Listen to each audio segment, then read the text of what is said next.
Hello friends, welcome to my YouTube channel. आज हम लोग मध्य प्रदेश की कुछ महत्वपूर्ण जनजातियों के बारे में डिस्कस करने वाले हैं, जिसकी ट्राइब्स ऑफ मध्य प्रदेश। ये एमपी के मोस्ट इम्पोर्टेंट एग्जाम्स जैसे एमपी पुलिस, पटवारी, जेल प्रैरी, इन सब एग्जाम्स के लिए बहुत इंपॉर्टेंट होते हैं। चलिए तो हम स्टार्ट करते हैं। 2011 की जनगणना के अनुसार मध्य प्रदेश की टोटल पॉपुलेशन कितनी थी? 1,13,42,320। ये इसकी कितनी थी? पॉपुलेशन थी। और प्रदेश की अनुसूचित जनजाति के अनुसार, जो अनुसूचित जो पेशा वर्ग होता है उसके अनुसार, जो प्रदेश की जनसंख्या थी उसके अनुसार कितना था? 15.3% इसका परसेंट था। और अनुसूचित जनजाति कितनी थी? 15, 31, 67, 84 इसकी टोटल अनुसूचित जनजाति थी।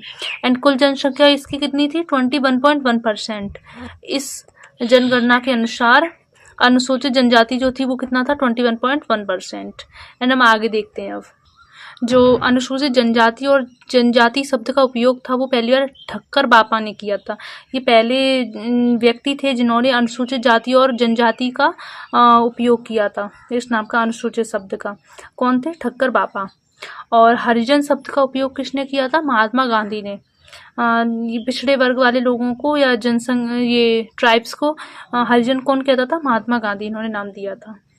मध्य प्रदेश की जो जनजाति थी, पहली जाति ट्राइब्स, उसका पहला नाम था गोंड। और ये गोंड इनको किन भागों में, मतलब किन जगह निवास करती थी मध्य प्रदेश के? पहला था बैतूल, छिंदवाड़ा, होशंगाबाद, बालाघाट, शहडोल, मंडला, सागर। ये 7 डिस्ट्रिक्ट हैं। इनमें से सबसे लार्जेस्ट पॉपुलेशन गोंड की कहाँ पर है? छिंदवाड़ा में, 6.2 lakhs। ये सबसे ज़्यादा पॉपुलेशन है छिंदवाड़ा में गोंड की। नेक्स्ट हम आगे देखते हैं, गोंड ट्राइब्स को डिटेल्स में जानते हैं। गोंड जनजाति भारत की सबसे बड़ी जनजाति है। जो गोंड ट्राइब्स थी वो भारत की सबसे बड़ी है, लेकिन मध्य प्रदेश की कौन सी? दूसरी सबसे बड़ी। पहली सबसे बड़ी थी भील, और सेकंड कौन सी है? गोंड। ये भारत की सबसे बड़ी है लेकिन मध्य प्रदेश की दूसरी सबसे बड़ी है। और 2011 की जनगणना के अनुसार 43,57,918 ये जनजाति थी गोंड की। एंड गोंड की उत्पत्ति कोड शब्द से हुई थी। जो कोड शब्द था, गोंड की उत्पत्ति किससे हुई थी? कोड शब्द से। ये कोड शब्द है, इससे किसकी से उत्पत्ति हुई थी? गोंड की। और जिसका अर्थ क्या होता है? कोड का मतलब क्या होता है? पर्वत। एंड गोंड स्वयं में कोयतूर और कहते हैं। इसका मतलब है पर्वतवासी मनुष्य। जो गोंड स्वयं को कोयतूर कहते हैं। जो कोयतूर का मतलब होता है जैसे पर्वतवासी मनुष्य, इनको बोला जाता है कोयतूर। ये स्वयं को ये बोलते थे। नेक्स्ट हम देखते हैं, गोंड में मुख्यतः 5 प्रकार के विवाह प्रचलित है। जो गोंड जनजाति होती है उसमें 5 तरह के विवाह प्रचलित हैं। फर्स्ट का नाम है पटौनी विवाह, सेकंड चढ़ विवाह, थर्ड लमशेना विवाह, फोर्थ दूध लोटावा विवाह, एंड फिफ्थ सेवा विवाह। इसको सेवा विवाह को लामनाई, ये दोनों ही ऑप्शंस में आते हैं तो दोनों ही सही होते हैं। ये गोंड शब्द के जो विवाह होते हैं मुख्य प्रचलित हैं वो ये 5 नाम है।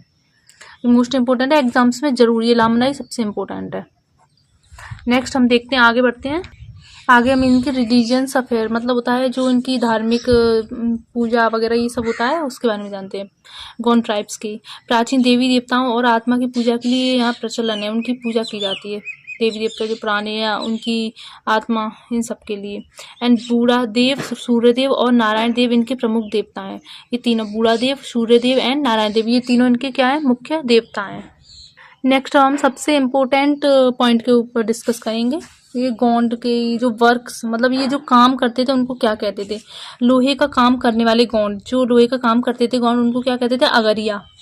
सेकंड, मंदिरों में पूजा अर्चना पुजारी का जो कार्य करते थे जो गोंड, उनको क्या कहते थे? परिधान कहलाते थे। मंदिरों में पूजा अर्चना जो पुजारी होते हैं उनको क्या कहलाते थे? परिधान। थर्ड, नाचने वाले गोंड, मतलब नाचने वाले गोंड को क्या बोलते थे? कोयल भूति। फोर्थ, पंडिताई तथा तांत्रिक क्रिया करने वाले, जो पंडिताई करते हैं घर घर में जाके शादी वगैरह या तांत्रिक क्रियाएं करते हैं गोंड, उनको क्या कहते थे? ओझा। ओझा कहते थे उन लोगों को। एंड फिफ्थ पॉइंट, बढ़ईगिरी का काम करने वालों को क्या बोलते थे? सोलहाशा। सोलहाशा, ये बढ़ईगिरी का जो काम करते थे उनको कहते थे सोलहाशा। हम लोग इनके लिविंग प्लेस जहाँ ये रहते थे उनके बारे में डिस्कस करें। निवास के आधार का गोंड जनजाति का 2 वर्ग में बांटा गया है। एक पहला था राजगोंड, पहला राजगौंड, यह लोग भूस्वामी होते हैं। दूसरा गूढ़गौंड, यह गौंड जनजाति का साधारण वर्ग है। ये जो गौंड जनजाति होती थी उसका साधारण गौंड कौन सा है? गूढ़। ये जो रहते थे उस जगह का निवास आधार जो था दो वर्ग में बांटा गया था, राजगौंड और गूढ़गौंड। ये इंपॉर्टेंट पॉइंट्स हैं इनके।